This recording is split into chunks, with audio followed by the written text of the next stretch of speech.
Welcome to Cash Chats, the podcast from BeCleverWithYourCash.com that takes you through the top money stories from the last 7 days. I'm Andy Webb. And I'm Amelia Murray. Some of the stories we're looking at in Your Money this week are fake football kits on the rise, fraud complaints from Revolut customers, and eBay is stopping taking Amex from next month. We'll also be looking at some of the good and bad for your own finances that you've shared in our community. And let's get into it, shall we? This is episode 392 of Cash Chats. So how's your week gone, Amelia? What's been going on in Your Money this week? Well, I actually I passed my driving theory test, which Well done. Thank you. I was the oldest person in the room, and I felt it. So that was good for me. I'm a mature learner. But how it's related to my money is I've been desperately cramming all the kind of like the driving theory. I've been doing so many mock exams. I can't remember the last time I revised this hard. I probably didn't do it for my degree, but I was finding these apps and they're really useful. So I found this app and it was free. The free version kind of came with the adverts, which were a little bit annoying, but not unbearable. But then I saw it had a 3-day free trial. And after that, I'd have to pay a couple of quid for like the month subscription. So I used the free version as much as I could. And then 3 days before my test, I did the trial. And then I got access to like the hazard perception and all the kind of other like bells and whistles. So I went into like ultra training mode. And then I cancelled it on the day of my test after I passed. So yeah. Fantastic. Right all. A good little free trial hack there. I love that when you can, time things perfectly. So you just take advantage of it. I remember a TV series, I used to do this in the past. I think it was back when The Walking Dead. I wanted to watch that every single week. I would like time my pass perfectly so the last episode would air on the day it finished and then like cancel it straight away. So you're not just overpaying for stuff that you don't need. So that was good. Shall I tell you what happened with me this week? Yeah. So, well, not directly to me, but early in the year, my wife's birthday, she got some gift vouchers for a restaurant near us, a local restaurant, independent restaurant, really nice. We've just not managed to go in the last couple of months for whatever reason. And then we found out it closed down on Sunday. So sadly, it's sad because the restaurant's closing, we love it, but also that's a £40 gift voucher that we didn't use. So it's a good reminder to everyone that if you are sitting on some gift vouchers, use them as soon as you can, because you never know what's going to happen, whether it's a local restaurant or a big chain. If they go bust, if they close down, then you have lost that money completely. Mm-hmm. And in other kind of gift card news as well, there was a couple of comments on the Facebook group about Morrison's. So people who bought the gift card specifically to use on fuel in the petrol stations are finding that they're no longer accepted. So I did have a chat with Morrison's and they have said it's because of some big changes that are going on and will be going on until the end of the year. So there's 337 Morrison's forecourts that are being taken over by another company called MFG. And this is going to continue and expect to be completed by the end of the year. And by which point you won't be able to use your fuel gift cards, but you won't be able to use the kind of the general gift cards anyway in the shops. You can't use them on fuel anyway, but you can use them in the shops at the moment. But that will all come to an end when the forecourts have been taken over by this new company. But there is still time to use them. Just be quick. And as Andy said, don't sit on them. Don't save them for a rainy day, because there is no rainy day. Yeah, I think it's quite frustrating for people because they've been using these gift card apps that we've spoken about before, the likes of Cheddar and what the other ones, I've forgotten what they're called now. But they are Hyperjar, and you're getting 3 or 4% off your petrol every time you go to fill up. That's not bad, it's going to add up over time. But if you've got them, do use them pretty fast. And there was another one as well that popped up. The community again are alerting us on this, was around Uber gift cards, again going via those apps. Jam Donut, Top Gift Cards, there are other ones as well, where you buy an Uber gift card with a discount, use it for your Uber Eats, fine, use it for your rides on Uber's fine. But we've also talked about how you're able to stack this when booking train tickets via Uber alongside their 10% cashback that they're giving. That is sadly now, that little loophole has ended. You can still buy those discounted gift cards for takeaways and rides, but you can't combine them with train journeys. So that's a big disappointment for people. It's worth sort of sharing that with you all. Let's get into the headlines, shall we? We're saying that there's obviously the big headlines this last few days have been the Conservative and Labour manifestos for the general election on the July the 4th.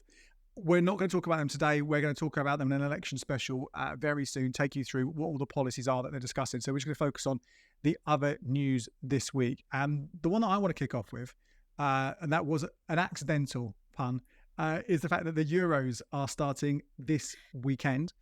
And obviously that means a lot of England and Scotland fans and fans of any country, but obviously the home nations here, a lot of people, they want to buy those kits, particularly if they've got kids. And they are so expensive. I don't know if you saw just how much these were. I A have. kid's kit kicks off Yeah. at 65 quid, adults quid 85 quid, and that's just for a fashion shirt. If you want the actual dry fit shirts that the actual the footballers themselves are wearing, it's 120 quid. That's for England ones at least. And that's before you add on the names and numbers on the back. I mean, it's really, really extortionate. And there's home, there's away. They've changed since the last tournament. So there's so much, so expensive. And that's why I wasn't necessarily surprised to see a report this week out on the BBC that the amount of counterfeit kits being sold has just rocketed, coming in at sort of between £4 and £14 for a kid's shirt, which is a massive saving, isn't it? If you're faced with like all the other costs you got right now, and then you're like, well, do you spend 70 quid or do you spend a tenner on a shirt for your kid? You can understand why so many people are going down this route of the counterfeit shirts. Absolutely. And if you kind of look at the way the prices have changed, so back in 2002 with the World Cup, which was ages ago, and obviously, the economic market was different, but an adult England top was 40 quid. And that's now, so that would be 71.65 or thereabouts if it's like adjusted for inflation. So at 85 quid, it's an extra, like almost 20% on top of that. And with children's, you could get a shirt for £30 in 2002, and that's increased by 21% in kind of real terms. And you can kind of see why people are tempted to go for the knockoff versions. I think the issue is, in practical terms, like the quality is not going to be great. I don't know what the customer service would be like, because essentially it is illegal to sell counterfeit goods in the UK. So you are essentially dealing with criminals. And there's kind of a bigger problem there, in terms of funding organized criminal activity or kind of even terrorism. But I guess, in the home, there is risk there in terms of like your consumer rights, and the quality of kind of those garments. But yeah, I can see why it would be tempting, especially with families who've got kids and there's like the pressure that the children are being put on the parents to get involved and could be part of it. Yeah, I mean, we sort of shared in the newsletter this week as well some cheaper, officially licensed shirts you can get from the likes of Sainsbury's and Primark, which have like the England crest in the corner. Sadly, I didn't spot any for Scotland, but there might be some out there as well. But they look pretty decent. They look like a retro England shirt, and they cost, again, similar to kind of prices people are paying for those counterfeit ones. I mean, again, the quality might not be amazing because they are incredibly cheap t-shirts, but it's certainly, I think if you want to go down that route, you want to get the new kit, particularly for kids, maybe have a look at that. And at least there's something they can wear that also it's not going to date, because it's not, it just looks like a nice retro kit. It doesn't matter if a new one's out next year and the year after, It just looks like something which a fan would wear anyway. But yeah, certainly something to keep an eye out there with the matches starting this weekend. So the next story is also to do with fraud. Well, yeah, it is. This is fraud, following on from the criminal activity around shirts. But this is to do with fraud in banking. So there's been some data that Which, the consumer group, has published coming from the Financial Ombudsman Service around the number of views, which is essentially the judgment it makes on complaints, which can be appealed. But yeah, it's the view it's taken on these fraud and scam complaints from Revolut customers. So it's apparently issued more from Revolut than any other financial provider, including the big banks, last year. And that's almost 3,500 in a year. And so for a complaint to go to the ombudsman, it has to have been rejected or turned down by the provider.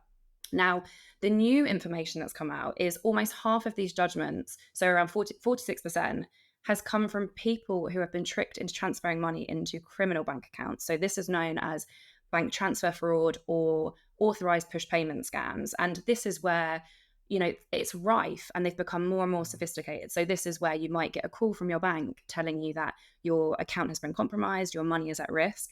And to protect it, you need to transfer it to a safe account, which, unbeknownst to you, is run by the criminal. Once it's gone into that account, it's often kind of, moved throughout the banking system, never to be seen again. You could also get a call from someone pretending to be HMRC, threatening you with prison because of an unpaid tax bill, which are really frightening. It could also be, a copycat website that looks just like an investment company, and a broker is, grooming you to make more and more investments that don't exist. Romance scams are another one. You think you're involved with someone on the internet and they convince you to send them money. So it's such a broad scope of these types of scams. And the reason this is interesting is because, why is it more of Revolut customers that are the ombudsman is dealing with compared to other banks? Revolut won't kind of comment. It's not really revealing anything, but we can kind of make assumptions.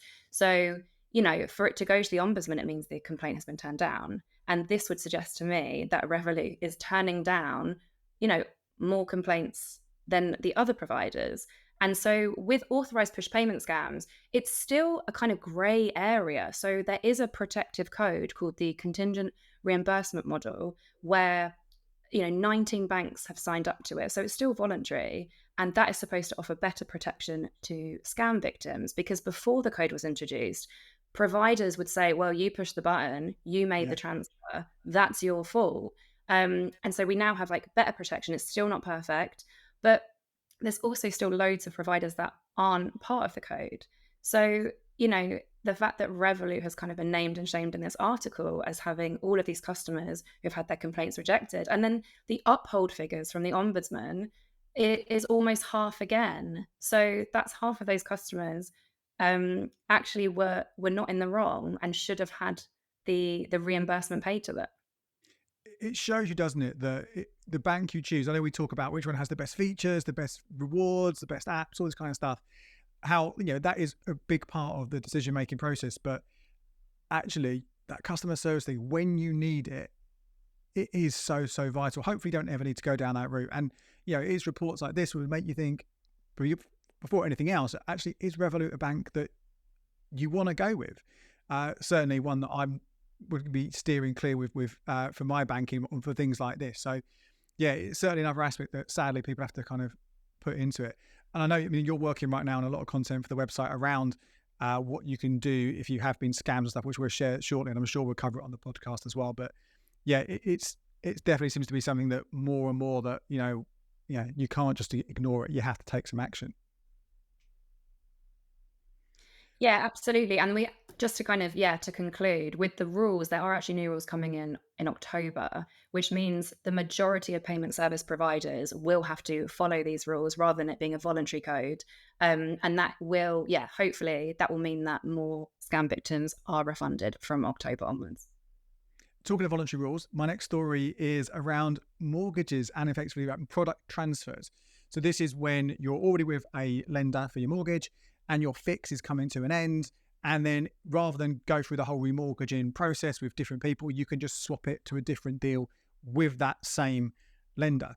In fact, these rules do count for remortgaging as well. But this particular, what's changed here is around some voluntary agreement that was set up a year ago called the Mortgage Charter, where a lot of the big lenders agreed that they would give anyone wanting to change their plan, change their product, 6 months to do it.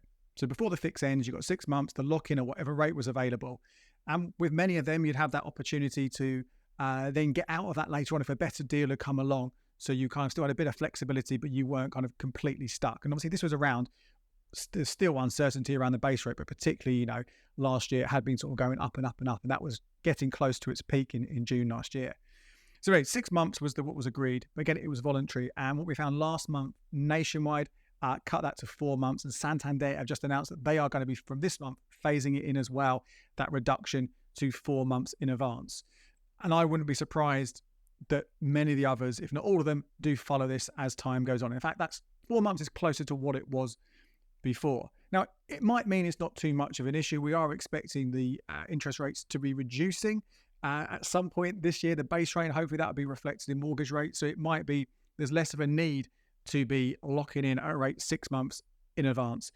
But it's certainly something to be aware of if you're on a fix right now, particularly with Santander and Nationwide, because say you're only going to be able to lock in a new deal 4 months rather than 6 months. But anyone you're with, it might just give you that less time to get your sort of stuff together to sort of process everything. I mean, 4 months should be enough time for everyone, but it's just worth letting people know that this is what's been going on. Yeah, and brokers are saying they're almost looking at it like it's a positive thing, isn't it? It's like we've kind of returned back to the pre-panic days where it was quite, normal and standard for us to have the 4 month kind of period. So yeah, so you can take a positive out of that.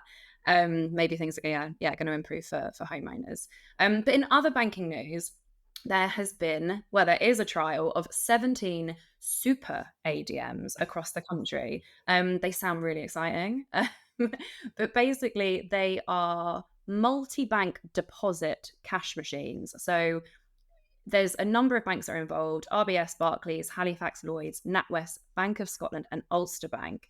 And essentially, if you're a customer of those banks, you can deposit from those banks into the cash machine. You can also do balance inquiries, PIN management, and it's all free.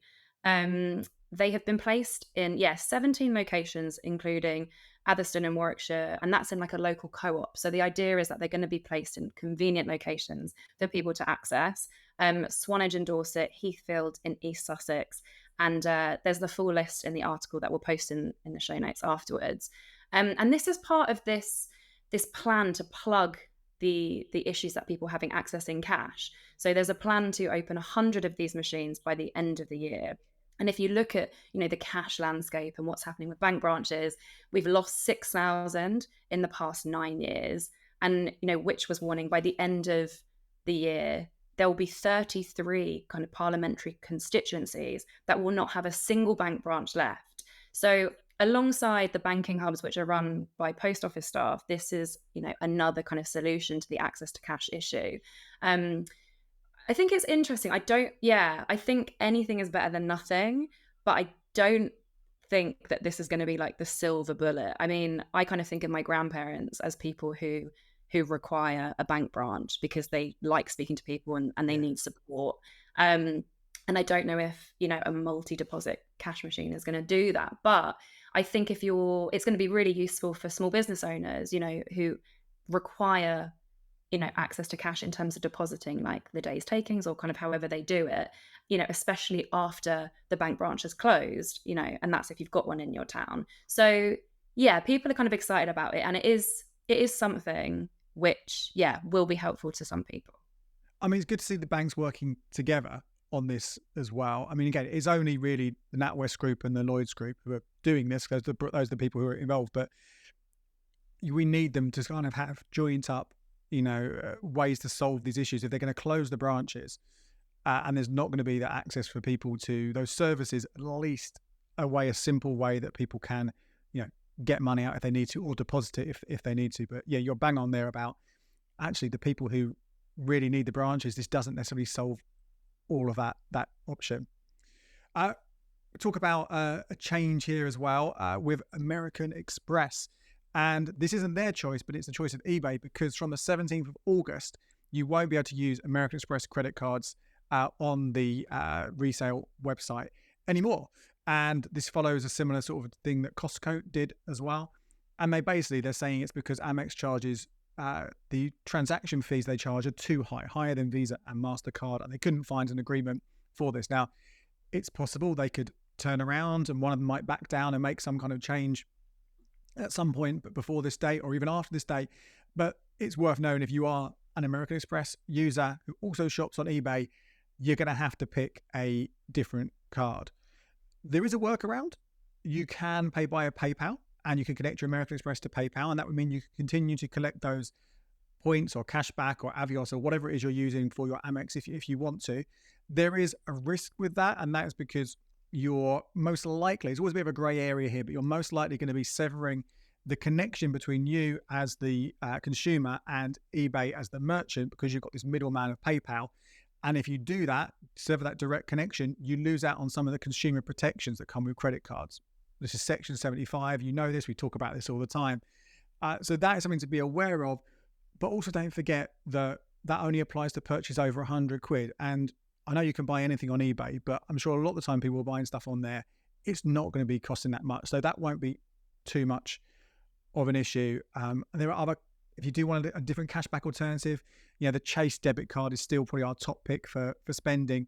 You get 1% back up to £15 every single month. You do have to sort of pay some money in, £1,500 in the month before you want to earn that cash back.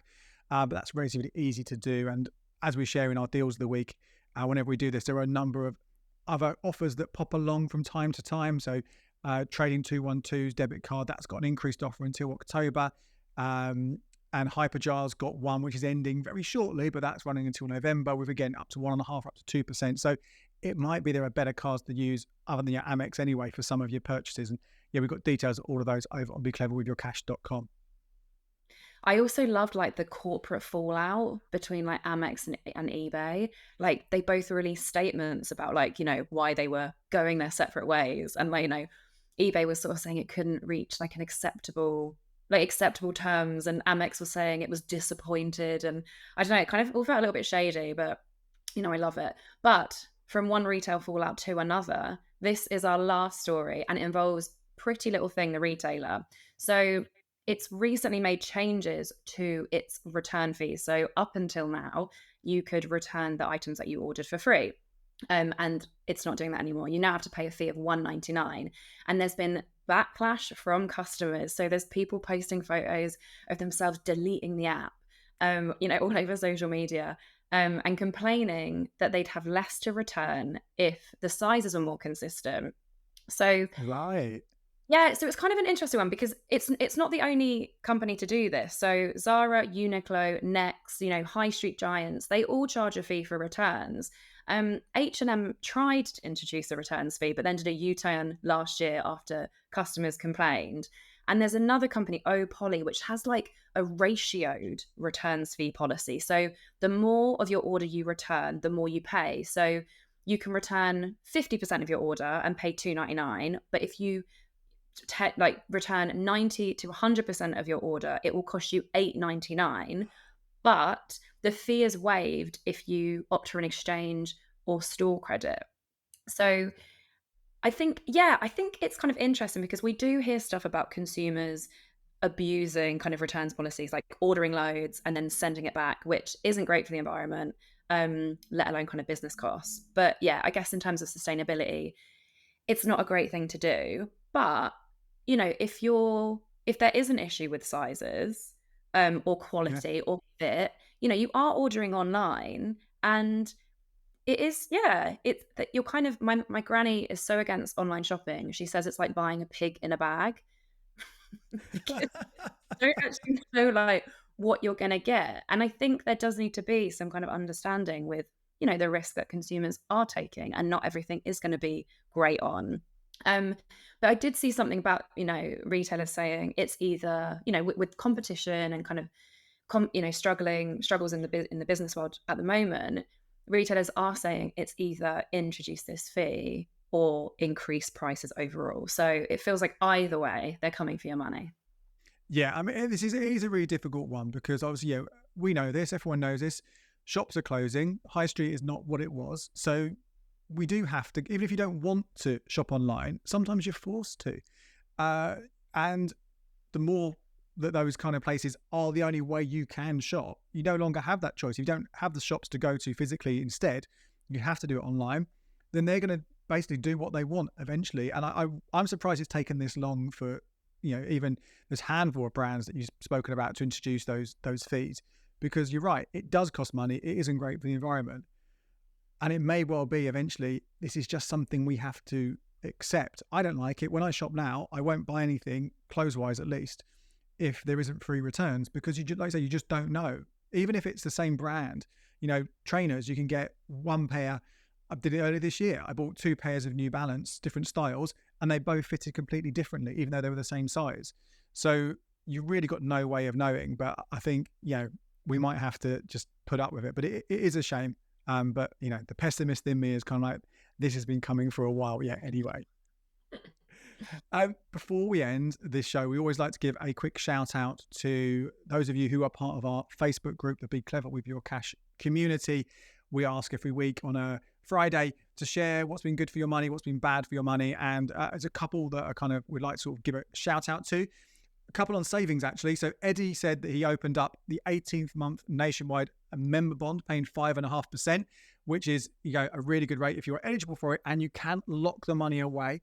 Eddie himself said he didn't, the max on it is 10K. You can't put more than 10K away in that, but he couldn't afford to put more than that anyway. So it worked out well for him. Do check that out. We don't know when it's going to disappear. Peter said that he maxed out his RBS digital regular saver. That means he's now going to be taking out interest rather than adding to it every single month. Again, that's a good account for you guys to look at. If you are with NatWest or RBS, they both have the same account. Pays 6.17% interest. The most you can put in every month is 150 quid. But unlike other regular savers, which end after 12 months and you go back to the beginning, this one carries on until you hit a total of £5,000. So I think I've got the nationwide, so the NatWest one, I may well hit that this year as well. So again, it's a nice different one to all the others. You'll continue to get a pretty healthy rate there, which beats a lot of the other places. So do check that out. And the last one here on savings that I've got is from Toro.